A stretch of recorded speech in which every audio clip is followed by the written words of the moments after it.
गजोरि महाकाली मधुसूदनमहिममर्दिनी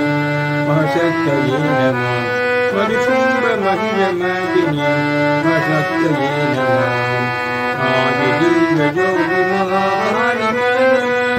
मधुसूदनमहिममर्दिनी महाशक्तये नमः ब्रह्म विष्णु शिव स्वरूप त्वं न अन्यदाम् ब्रह्म विष्णु शिव स्वरूप त्वं न अन्यदाम् चराचरस्य पालिव नमो नमः सदा चराचरस्य पालिव नमो नमः सदा ब्रह्म विष्णु शिव स्वरूप त्वं न अन्यदाम् ब्रह्म विष्णु शिव स्वरूप त्वं न अन्यदाम् चराचरस्य पालिव नमो नमः सदा चराचरस्य पालिव नमो नमः सदा आदिदेवजोरि महाकाली नमः मधुसूदनमहिममर्दिनी महाशक्तये नमः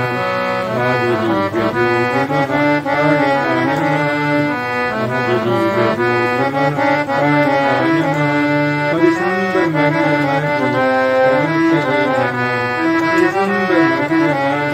महाशक्तये नमः आदिदेवजोरि महाकाली नमः